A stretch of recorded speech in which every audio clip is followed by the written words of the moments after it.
Welcome to the BreakPoint Podcast. I'm Shane Morris, and it's a mere 3 months now till Election Day.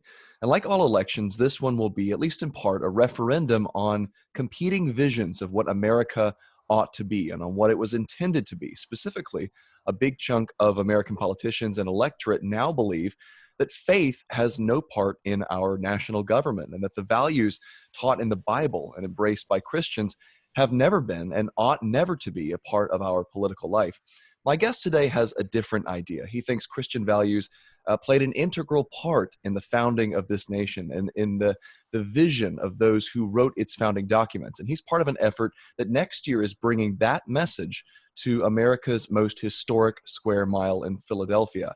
Alan Crippen is Chief of Exhibits, Programs, and Public Engagement for the upcoming Faith and Liberty Discovery Center at the American Bible Society on Independence Mall. Alan was founding president of the John Jay Institute and has also served in leadership roles at the Family Research Council and Institute for Family Studies. Alan Crippen, welcome to the BreakPoint Podcast. It's great to have you on.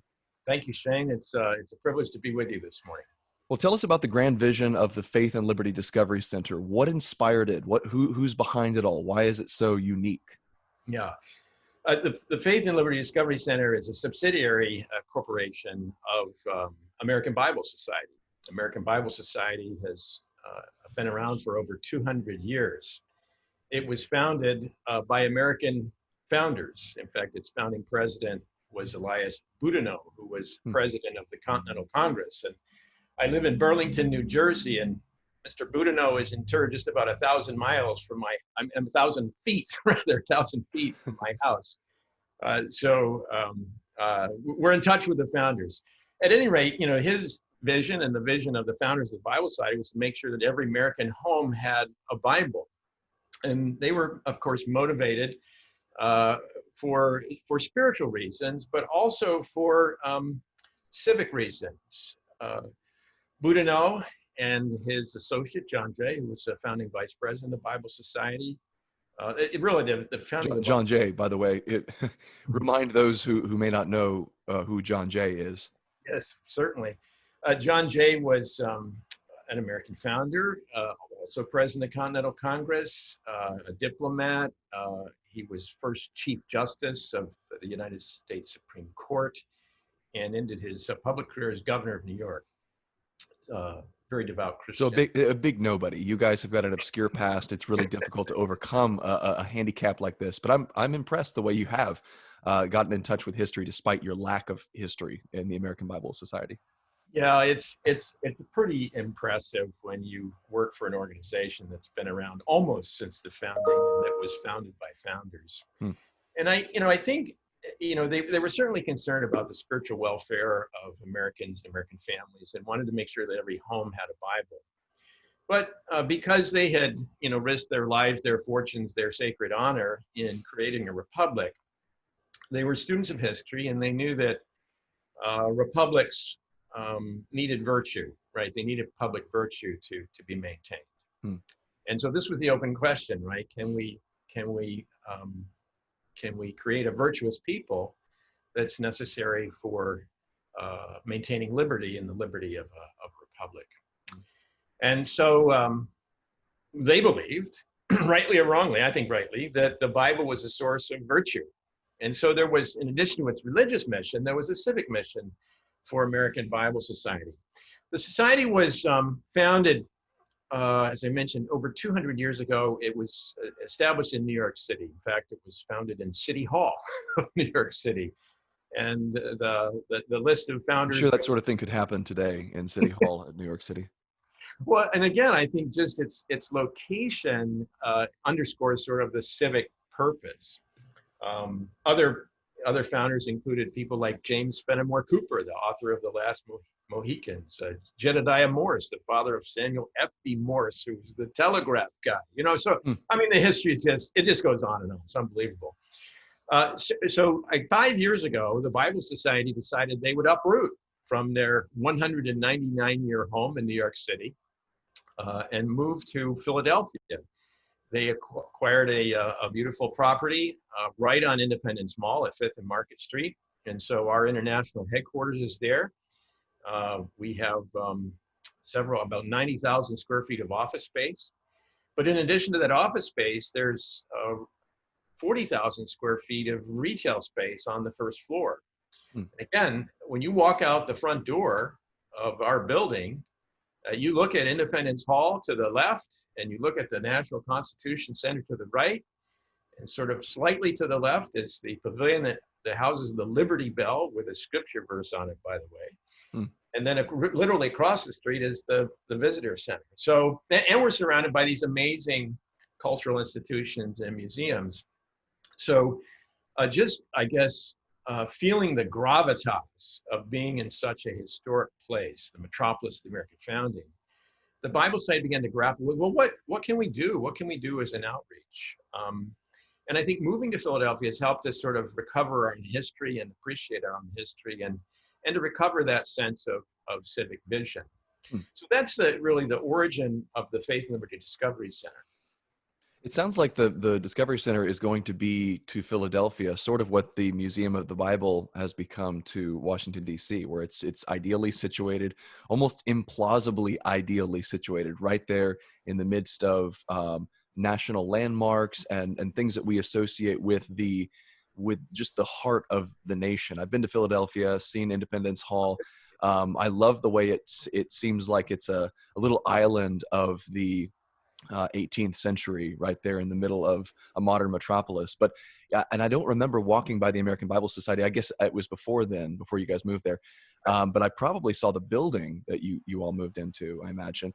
And I can imagine how ideally situated this is going to be. I mean, this will be received not as some Christian nonprofit setting up a place where people can come and share their views, but it'll be received as part of the Philadelphia experience, part of the historical immersion of that, as you say, most historic square mile in all of the country. This is where the Constitution was drafted. This is where the founders met there in Independence Hall. This is where so much of our history is rooted, and visitors will be prone now to wander into this Faith and Discovery Center. Alan, tell me what your role is there, and then what visitors can expect to find when they do wander in there next year.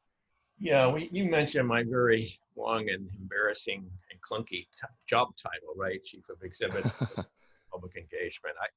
I like to think of myself as sort of the Chief Story Officer. So I'm the CSO, right? Okay. The Chief Story Officer. We basically want to tell the story. We have about 25,000 square feet of exhibit space that's under my purview and direction.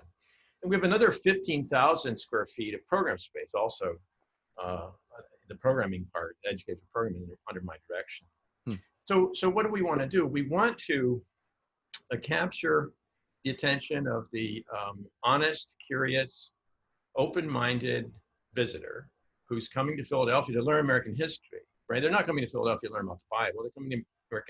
They're coming to Philadelphia to learn about history. So we want to sort of leverage that interest and create an experience of personal discovery for the visitor to actually engage with particularly the role of the Bible from the American founding. But we don't limit it to the American founding. The role of the Bible in the American experience from the founding, really right down to the present. Our thesis is basically that faith guides liberty toward justice. That faith and liberty have a positive, symbiotic relationship that is a strength to the American civic order. And that, what's the Bible Society's interest as our holding company, our owners, is the Bible Society is very much interested in restoring the Bible brand, right? The Bible used to be referenced as the good book. But now so many people think it's an outdated book. It's a book. No, it's the old book. The old book, right? And a book that's frankly not so good, right? It's full of hate and judgment and condemnation. And of course, that's just ridiculous. So we want to tell the stories about how positively influential the Bible has been in establishing a republic of liberty and sustaining a republic of liberty and advancing various social reforms, right? I mean, you think about, for instance, hot button now, slavery, abolition, civil rights. Hmm. The Bible, the good book, was at the center of that debate. And the good book was the inspiration for so many of the early abolitionists, whether that's William Lloyd Garrison or Frederick Douglass or Harriet Beecher Stowe, right? I mean, the list goes on and on and on. And then fast forward to the civil rights movement. Dr. Martin Luther King's speeches, his sermons, they're unintelligible apart from his reference to scripture, which is, laden throughout. And this good book, right, has been the inspiration to advance the ball of American liberty. It's at the center of abolition, center of civil rights, center of women's rights. It's been at the center of immigration debates. I mean, you name it in American history. It's been in the question of American exceptionalism, right? It's all, the Bible's been there central to our moral grammar. Now, it's not to say that the Bible hasn't been abused. It's not to say the Bible hasn't been abused to say justify horrible things like slavery, right? We want to tell that story too. But by and large, our belief is that the Bible is the freedom book, that it is one of the founding documents of the American order, and that frankly, the Declaration of Independence, which of course has this beautiful articulation that all men are created equal, all humanity, right, are created equal, all human beings are created equal, they're endowed by their creator with certain unalienable rights, right? This is human dignity. Where do these ideals come from? They come from the Judaic and Christian tradition as told by the Bible. And the Constitution itself, right? The founders, there's a lovely Adams quote where he says that our Constitution was made for a moral and religious people, and it's wholly inadequate for the government of any other. So again, there's that virtue idea, right? That all of these documents, the Constitution, the Bill of Rights, the Declaration, the Bible itself, are sort of meant to work together to create a society that has a vision for the common good, and a society that seeks to achieve a justice and liberty for all. But there's a tension there, isn't there? Especially in our modern view of Scripture's role in the founding. It seems that this idea of separation of church and state, which originated in a phrase from Jefferson in a letter to the Danbury Baptists, I believe, has taken on a life of its own, and it has come to mean the separation of faith from public life entirely. And so we have almost a schizophrenic reading of the founding fathers, where we look back and there's these constant references to scripture, to the Judeo-Christian tradition, and how the morality of that tradition is supposed to inform the people and rulers of this republic. But then on the other hand, we have this idea that religion should have no part in our public life, and that we can't obviously establish a church that's prohibited in the First Amendment.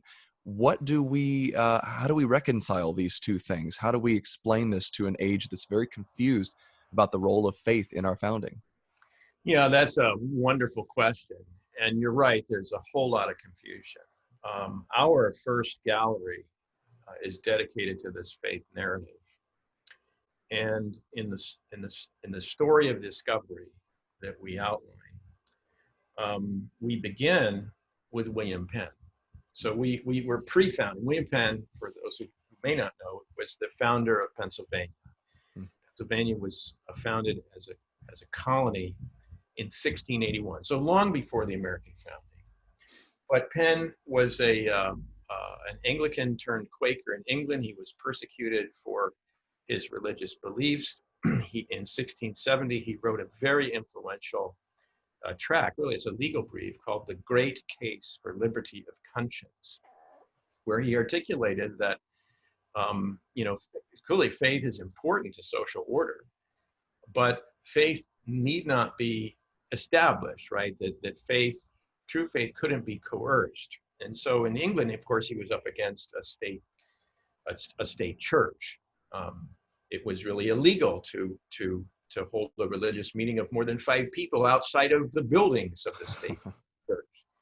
And Penn did, right? And so he's arrested. He spent lots of time in prison, and in prison he, has lots of time to read his Bible. He reads the book of Job, chapter 32, verse 8, and he comes across this dialogue with Job where one of the characters says, "It's the Spirit of the Almighty who gives understanding." And Penn, it hits him existentially, right? If it's the Spirit of the Almighty who gives understanding, how can belief be coerced, right? How can the state, how can the government force you to believe anything? People need the freedom to believe. Well, this is revolutionary. And so, he tries to reform England. He's unsuccessful, and because of his wealth, his family wealth, he's able to acquire a very large piece of real estate in the New World that we now call Pennsylvania, named for his father, who was a British admiral, Admiral William Penn. There's a trivia question for the listeners. Who's Pennsylvania named for? Not William Penn, but Admiral Sir William Penn, the father of the founder. At any rate, here's the opportunity now to experiment with religious liberty on a large scale. Everybody's welcome. I mean, so the Quakers, of course, show up, but the Presbyterians show up, the German Dunkers, right? The Baptists show up, even the Anglicans show up, the Lutherans show up. All kinds of people show up, and it actually works. They're able to worship freely. So there's a young student and classmate of James Madison, I'm fast forwarding here, who goes to Princeton College. I was hoping we were going to talk about Amish cheese there for a second, but go ahead, go on. They were here too, right? So William, fast forward now to the founding era. Young 20-something William Bradford goes to the College of New Jersey, now Princeton University. His best friend and classmate is James Madison, and they establish a chummery. They study under this great minister called John, by the name of John Witherspoon. But there's an interesting correspondence where Madison is writing to Bradford, who's living in Philadelphia, and he says, "I wish we had in Virginia what you have, right? Freedom of religion, the ability to worship according to the dictates of your conscience." So Madison, Virginia didn't have that. It didn't have that until 1786 or 7, I forget the exact year, but the Virginia Statute for Religious Liberty. Right. A wonderful accomplishment, but Johnny come lately. It's William Penn, right, who established this. It's Madison who saw an experiment in religious liberty that was working and working well. I mean, of course, the founders come here. Philadelphia is the capital city during the Revolution. It's also the place where the Constitution was debated and crafted, and where people were beginning to think about a Bill of Rights and perhaps needing to codify this principle that Penn had codified way back in 1681. So we tell that story, and it's not that Penn was anti-religious. It's not that religious wasn't a viable part of the civic conversation, but it was whether or not the state, right, should be regulating religion, and that the state should be preferring one particular religion over another.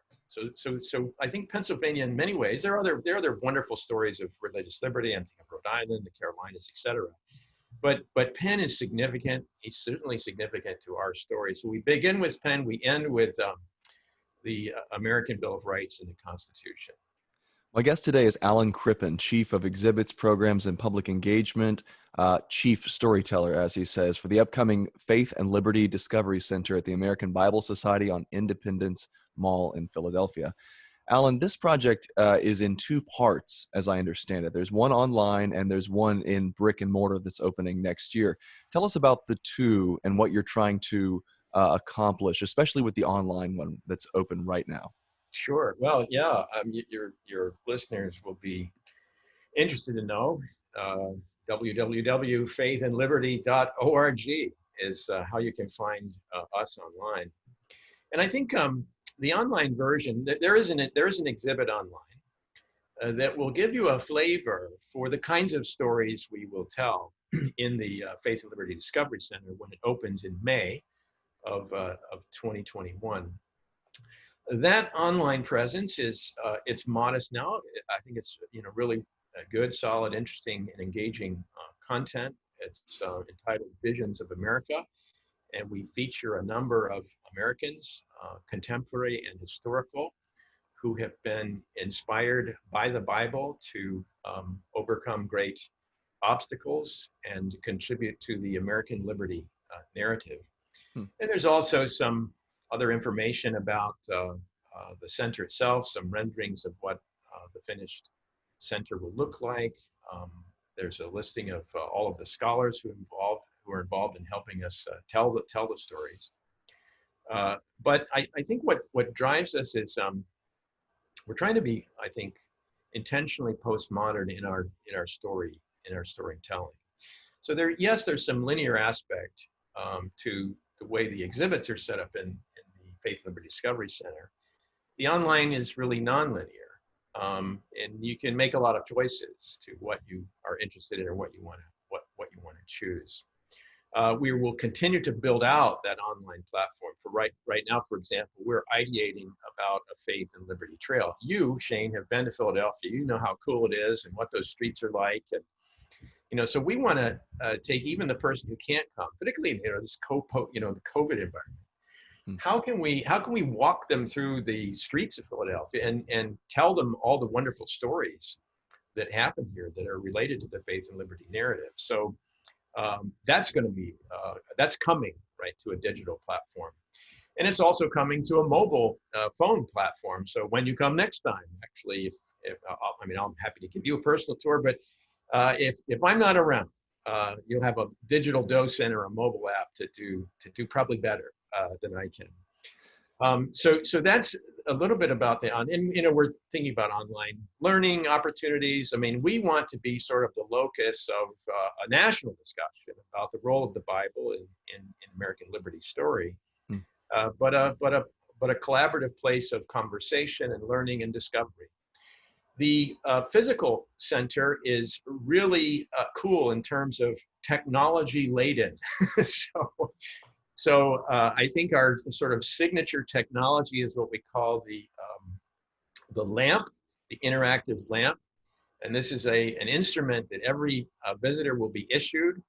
As they walk through the Faith and Liberty Discovery Center, they use their lamp to collect data that they like. If they find they're interested in, say, Frederick Douglass or Abraham Lincoln or Jeremiah Everett or Dorothy Day, they can gather information through their lamp that creates a portal for them to access post-visit. So when they get back to Tampa, Florida, and they want to review what they collected, they can do that on their desktop, their laptop. Why didn't someone come up with this idea before? This is great. Every time I visit a museum with my dad, and all of my siblings know this, we're there forever because he has to read every single plaque and every single piece of information. But now he can just take his lamp and give it a flick and grab that information so he can digest it later, and we can sort of move on to the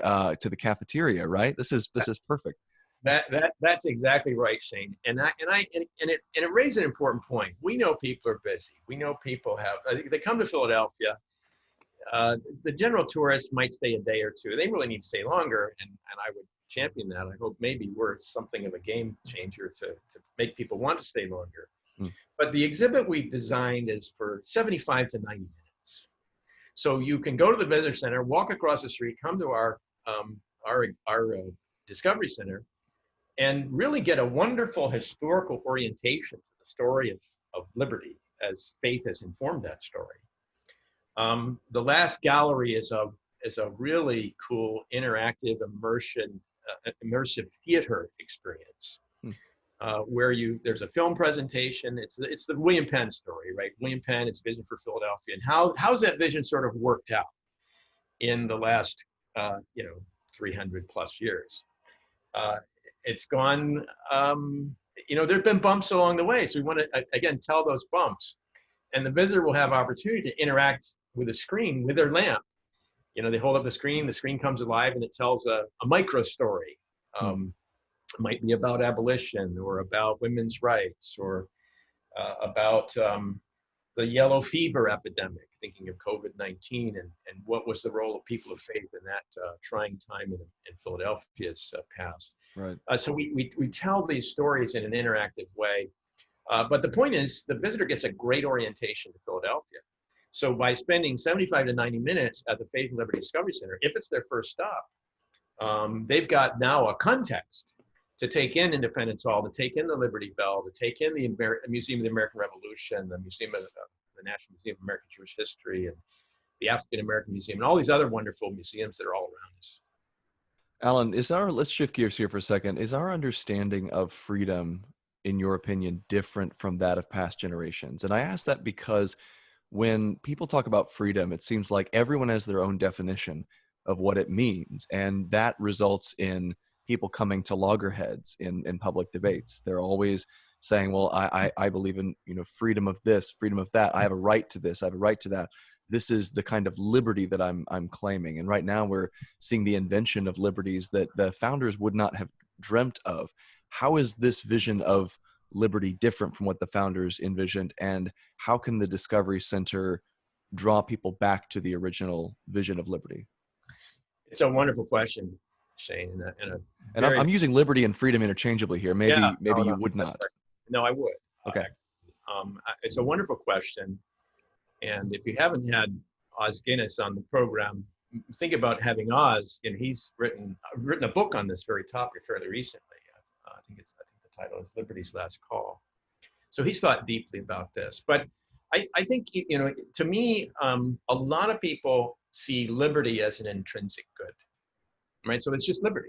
And this is sort of made manifest in, I guess, civil libertarianism, sort of the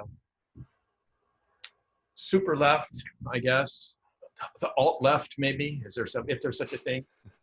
But liberty in the founders' conception, it's not an intrinsic good. It's not liberty for liberty's sake. Mm-hmm. Liberty, in their view, is an instrumental good, right? Liberty is a means to an end, and at least in terms of the good society, with a vision for the common good, that end is justice.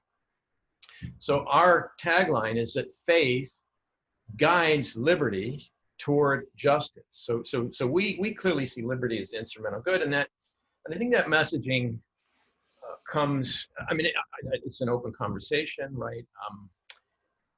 I think Oz's point is, right, the French Revolution is qualitatively different than the American Revolution because we really have different conceptions of liberty. And I think his thesis is that basically the founders' vision of liberty has been trumped by the French vision of liberty. And I was thinking about this the other day, right? What is that French version of liberty? The French Revolution was volatile. It turned out people got real excited about it, and they tended to lose their heads. Yeah, exactly. They lost their heads. No kidding, literally. And then it ended up with a dictatorship, right? And a world war, the Napoleonic Wars, leaving 7 million people dead, all in the name of liberty. Now, I want to bring this full circle. This is what's going on in Europe, right? Until the peace in 1815, American Bible Society was founded in 1816 by the founders, as we talked about earlier, who are watching this disaster, this quote, liberty disaster in Europe, which has left millions of people dead. And they don't want that to happen in the fledgling Republic of the United States. Therefore, what we need, because we disestablished the church, what we need is a national organization that's going to distribute and ensure that every American family has access to the Bible, because the Bible is the source of virtue, and virtue is necessary for liberty. So again, liberty untethered from virtue, liberty untethered from faith, liberty without direction is a really unstable, potentially dangerous thing that in Paris and in France ended up with, particularly in Paris, with barricades in the streets. Well, what do we have in Portland right now? Barricades in the street. What do we have in Seattle right now? Barricades in the street. I was going to say, in Portland, I was going to say, pathetic homegrown gardens on tarps, with little pepper plants and bean plants and stuff. But yeah, we also have barricades. Barricades in the streets. So it looks like maybe we are shifting toward this French conception of liberty. These are troubling, disturbing times.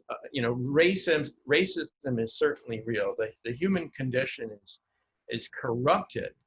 But what's going to get us to the other side? What's going to get us to justice? It's not violence. It's not barricades in the streets. It's what Penn had envisioned. It's love of neighbor, right? This is the greatest, right, of the Christian virtues. I'm connecting the dots here, Alan, and the Adams quote that you gave earlier about the Constitution being inadequate for the government of any but a moral and religious people. And now you're saying that liberty is an instrumental good. Freedom is an instrumental good that allows us to pursue virtue, allows us to pursue this love of neighbor. Are those two things connected? Is that what Adams meant when he said that the Constitution doesn't work unless the people is moral? Yeah, I'm pretty certain that that's what he meant, and not just Adams, right? I mean, you read so many of the founders, come and see to the Faith and Liberty Discovery Center where we auger down into these stories. George Washington's farewell address is a classic piece of American history that says the same thing in other words. He talks about religion and morality being indispensable supports, pillars, right, of human happiness. So he's borrowing this engineering and architectural language, right? You can just envisage what these as a surveyor, right? Yeah, as a surveyor and a builder, right? Mount Vernon's under perpetual construction, and he was into building. I'm an amateur architect, but the pillars of human happiness, right? These are the supports, the moral, the ethical, the I would even argue ontological supports of the republic, right? The republic is not sustainable without them. Why do you think this project, this segues perfectly, why do you think this project is uniquely important right now, especially after such a tumultuous year? We're headed into May of next year. The center opens. What is your big hope for what it can accomplish in America? We dedicated every one of the galleries to a value. We think that we are holding up what we believe are the values that unite us, or did unite us, and ought to perhaps reunite us. I mean, this is a horrible season of division and polarization and partisanship. And the Bible Society and the Faith and Discovery Center, we are nonpartisan, we're non-political. The Bible Society has almost a 205-year record of avoiding politics. One of our founders, William Jay, the son of the Chief Justice John Jay, another founder, said that the Bible must be above controversy. So I think our hope is that values like faith and liberty and justice and hope and unity and of course the greatest of these, love, would be reviewed, would be considered, would be perhaps rediscovered in our Discovery Center as the values that have their source and origin in the Bible, but these are the values that unite us as an American people. I've been talking with Alan Crippen, one of the minds behind the upcoming Faith and Liberty Discovery Center in Philadelphia. To learn more about this project and to browse the Visions of America online exhibit, visit faithandliberty.org. Alan Crippen, thanks so much for joining me today on the BreakPoint Podcast. What a great conversation. Thank you, Shane. Appreciate it very much.